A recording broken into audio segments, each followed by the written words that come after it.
we're consistently seeing a pretty robust pipeline of opportunities in which to invest. Many of the businesses we invest in are just having a significant positive impact.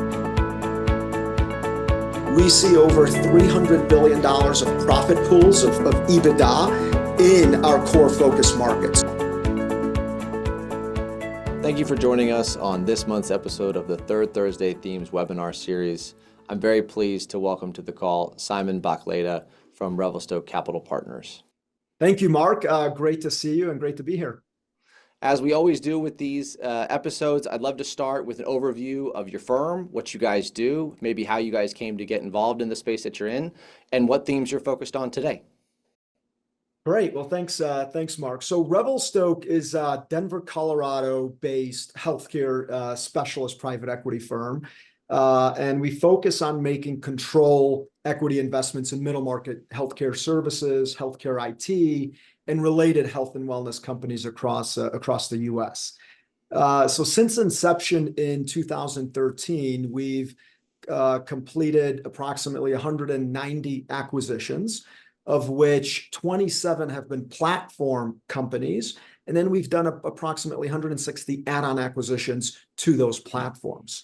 Our team is comprised of approximately 50 professionals, including a 20-person investment team, a 14-person specialized in-house value creation and operations team, which we call our portfolio transformation group.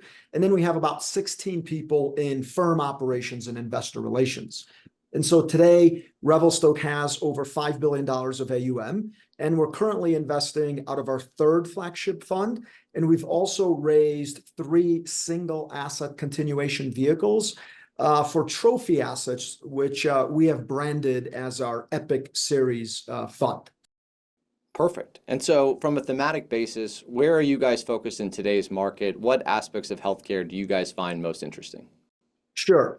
So I guess from a strategy perspective, we're investing in profitable, growing companies, typically generating between 5 and 75 million of EBITDA. We take a research-driven thematic approach, and I'll jump into the themes in a moment, to sourcing our new investments. So we form internal theme teams to identify the fastest growing subsectors across healthcare and pursue investments that match that thesis. So we typically pursue like a niche theme for 12 to 48 months before finding the right investment opportunity. And once we complete an investment, we have a fairly systematic, what I call rinse and repeat approach to value creation. We leverage our portfolio transformation group to implement our standard operating procedures, and those drive value creation. So for example, post-investment, we have a high urgency focus on what I call setting the foundation, which is making sure we have the right people, the right processes, the right infrastructure. And then we seek to accelerate growth through controllable levers such as optimizing same-store sales, de novo expansion, or product and service mix enhancement. And in terms of themes, we invest at the intersection of healthcare, consumer, and technology. So what we don't do is we're not investing in asset-intensive businesses, so no hospitals, no nursing homes. We don't invest in early-stage businesses, no startups, no venture risk. And we don't take any what we call science risk, so no biotech and no pharma. So that leaves us with businesses that you, as a consumer, might interface with our types of companies throughout one's life, from cradle to grave. So it's everything from end-of-life care like hospice services and dialysis to physical therapy, orthopedic services, ophthalmology, primary care, urgent care, various behavioral health such as drug and alcohol abuse, eating disorder, mental health treatment, and so on. And ultimately, we believe now is really a compelling time to be investing in our themes across healthcare services because the market is just very large and growing. And as many people know, healthcare is a significant part of the U.S. GDP. It's approximately 17% of the U.S. GDP, which is a $4 trillion market. And so that healthcare market is expected to grow pretty quickly, about 5% CAGR from now into the foreseeable future.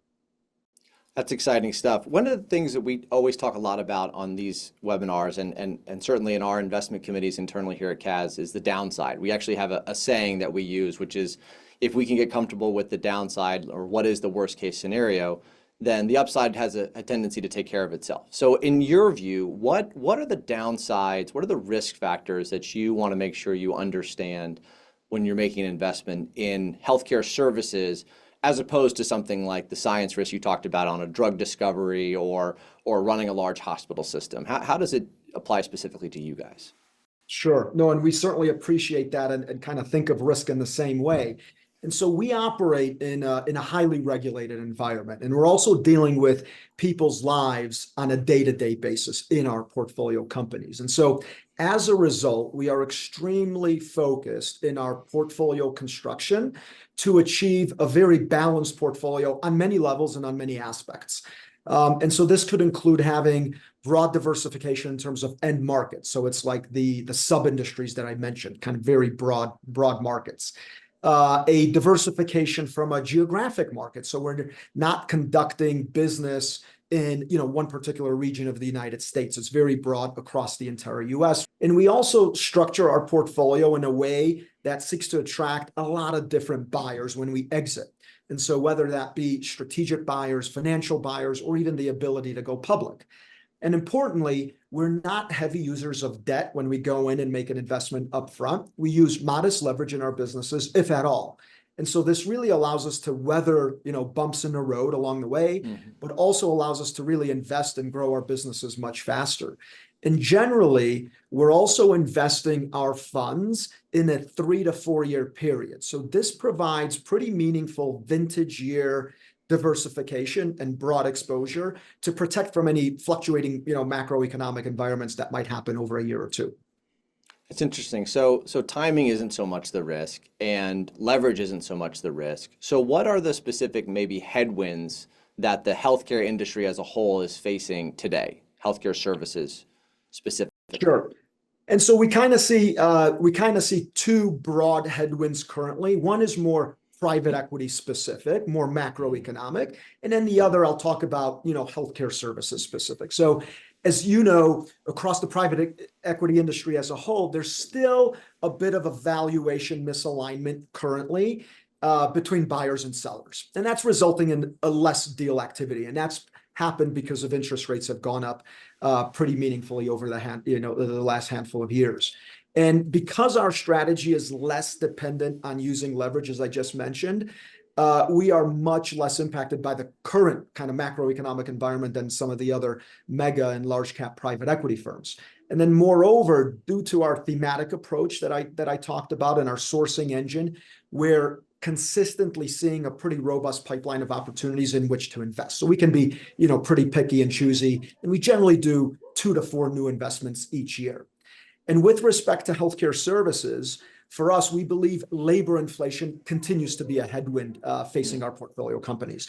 So if you look at our businesses today, we have 17 portfolio companies across our funds.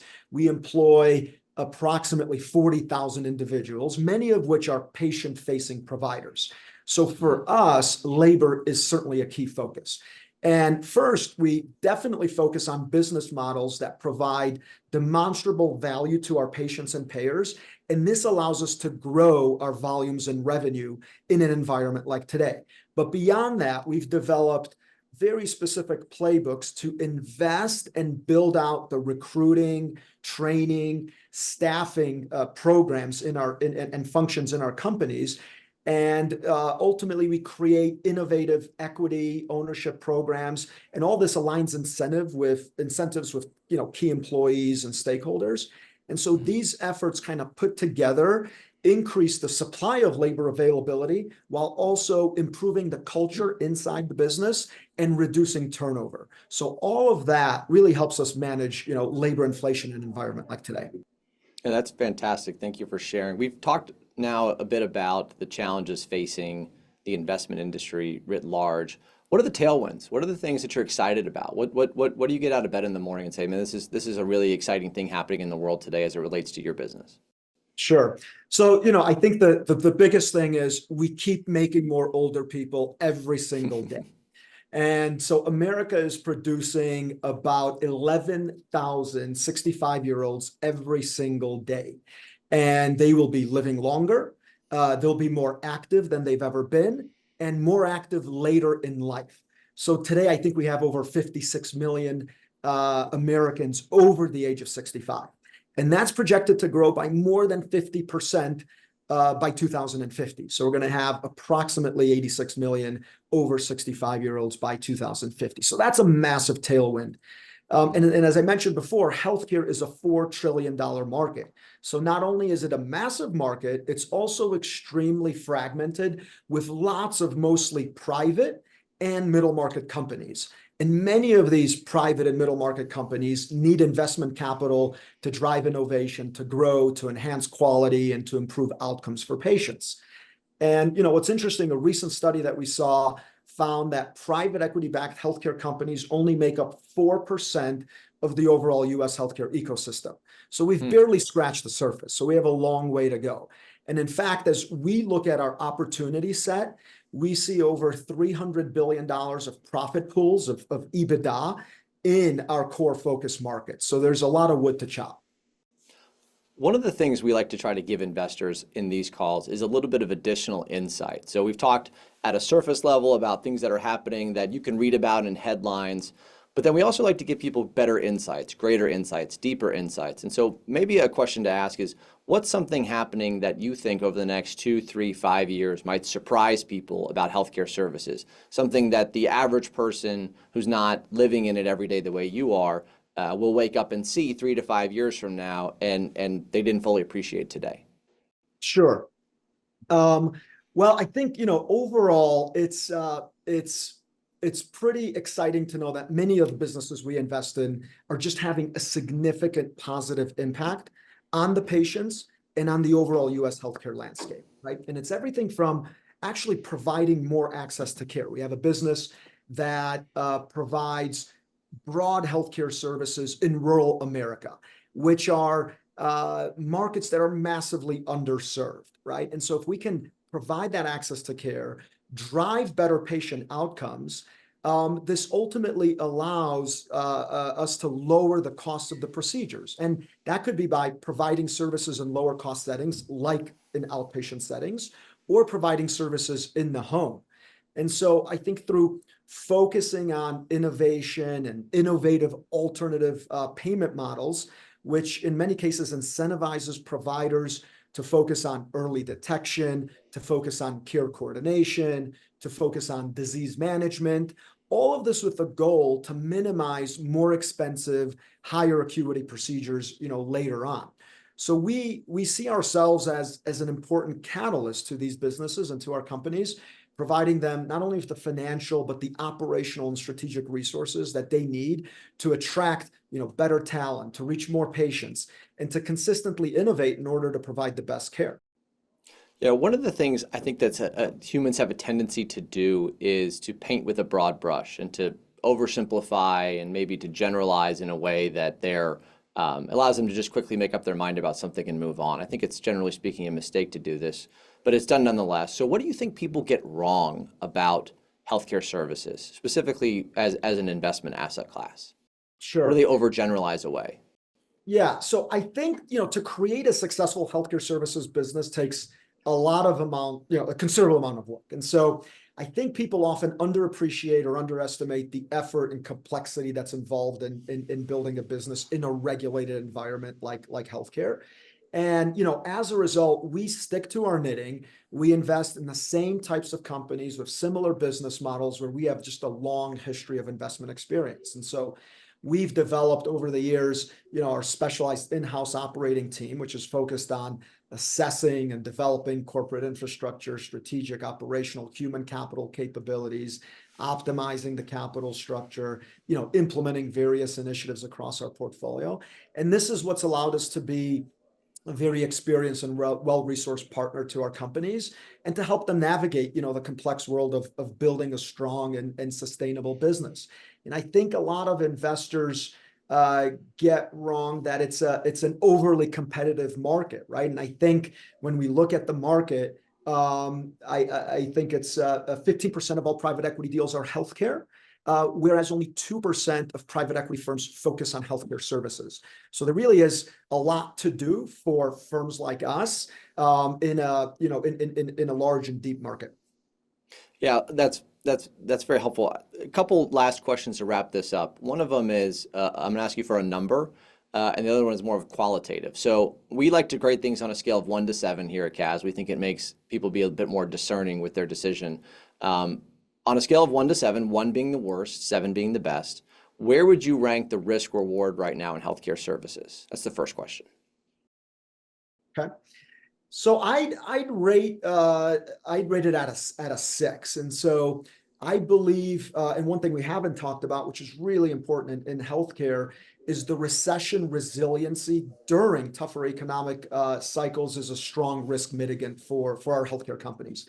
And that's primarily because the demand for our types of services generally continues to grow irrespective of macroeconomic conditions. So as an example, healthcare was the fastest growing non-discretionary segment of the US economy during the global financial crisis, right? Healthcare consumer spending grew 10% between 2007 and 2009.